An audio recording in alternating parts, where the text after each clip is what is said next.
Ever find yourself humming a tune from the 80s and realize you've got no idea who sang it? 1980 was a turning point.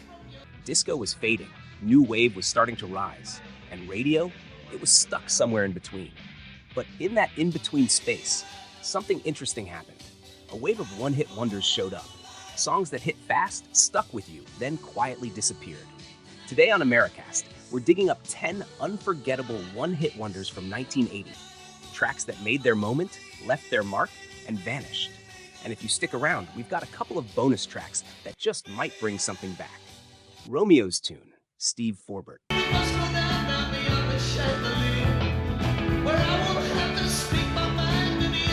Some songs didn't chase the spotlight. They just found a place in your day. Romeo's tune floated onto the airwaves in early 1980. Soft, sincere, and totally out of step with the louder, glossier hits around it. But maybe that's why it stood out. Steve Forbert was just 25 when he recorded it. A raspy voice, a piano that felt like it was holding something back, and lyrics that hinted at a love story without giving too much away. No one really knew who the song was for. He never said. But somehow, that made it feel even more personal. It reached number 11 on the Billboard charts, then faded. Forbert kept making music, but the spotlight moved on. Still, if you were around when it played, you probably remember where you were the first time you heard it. Quiet, unexpected, and a little timeless. Tired of Toe in the Line, Rocky Bernett.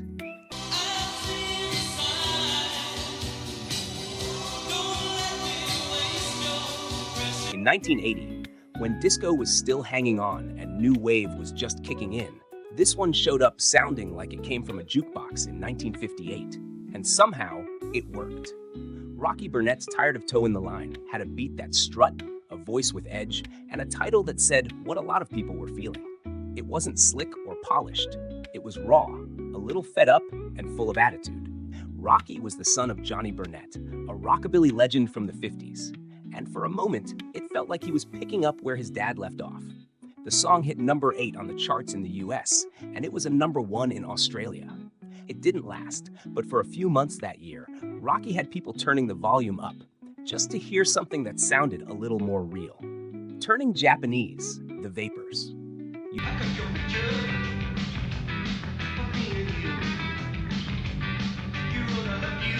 You didn't need to understand it to get hooked.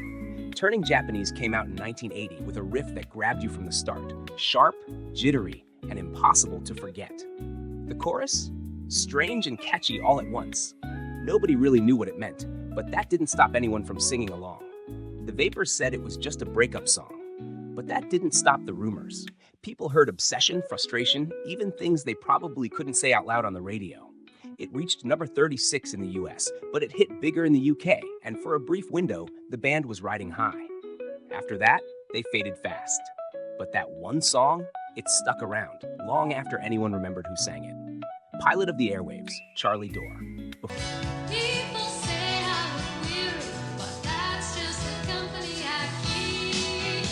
Before streaming, before playlists, there was late night radio, and sometimes it felt like the DJ was the only one who understood you. Pilot of the Airwaves was one of those songs. It showed up just as the 70s ended, quietly climbing the charts in early 1980. It wasn't loud or flashy, just a soft voice, a simple story, and that familiar glow of a radio dial in the dark. Charlie Dore wrote it from a woman's point of view, talking to a DJ she'd never meet, but trusted all the same. And if you've ever found comfort in a song when no one else was around, you probably felt it too. It reached number 13, then slipped away. Dore kept working behind the scenes, but this was her one moment in the spotlight. Still, for anyone who remembers those late night drives or quiet evenings with the radio on, this one hits home. Into the Night, Benny Mardones.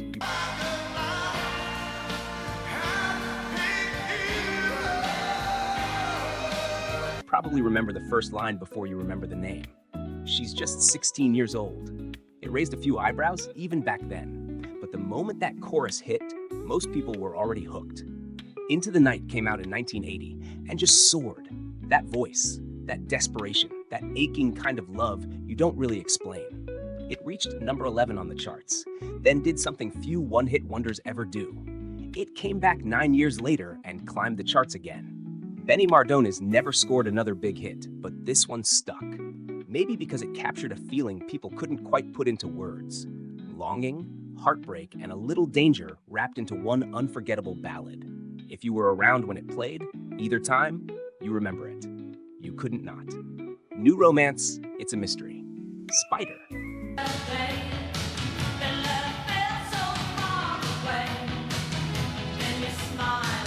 This one didn't blow up, but if you caught it on the radio in 1980, you probably remember the sound. New Romance, It's a Mystery, blended rock and new wave in a way that just worked. Tight groove, pulsing keys, and a vocal from Amanda Blue that didn't mess around. It peaked at number 39, a quick flash, then gone. The band didn't stick around long, but they had real talent. One of their members, Holly Knight, went on to write massive hits for Pat Benatar and Tina Turner. But for Spider, this was it. One moment, one song. And for the people who remember hearing it that summer, that was enough. Why Not Me, Fred Knobloch.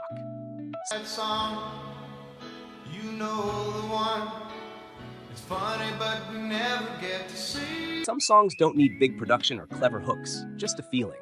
And this one hit hard. Why Not Me came out in 1980, a slow, sad ballad about a man watching the woman he loves marry someone else. No drama, just quiet heartbreak. And if you've ever been on the losing side of love, this one probably stopped you cold. It climbed to number 18 on the Billboard charts and topped adult contemporary, back when radio still made room for songs that told the truth, even if it hurt a little. Fred Knobloch didn't score another major hit after this, but he didn't need to. For a lot of folks, Why Not Me said exactly what they were feeling, even if they never said it out loud. Echo Beach, Martha and the Muffins.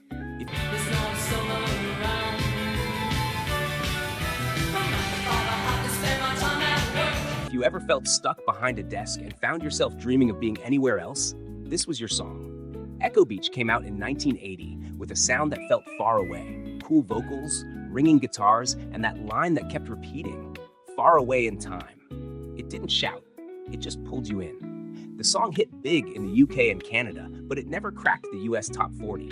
Still, for people who heard it, it left a mark. Not because it was loud, but because it said something simple. I wish I was somewhere else.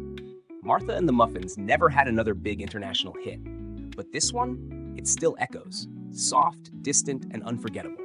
How Do I Survive, Amy Holland.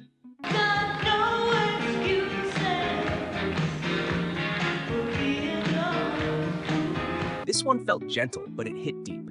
How Do I Survive came out in 1980 with a smooth West Coast sound. Soft keys, steady rhythm, and a voice that carried just enough heartbreak to make you stop and listen. It was vulnerable, but not hopeless. The song made it to number 22 on the Billboard charts, giving Amy Holland her one big moment in the spotlight. And for a while, it felt like she might be one of the next big voices in pop. But things changed. She stepped away from the industry a few years later, quietly, and for personal reasons. Still, if you heard this on the radio back then, you remember that feeling. Someone asking how to move on and somehow making it sound okay. Everybody's got to learn sometime. The Corgis.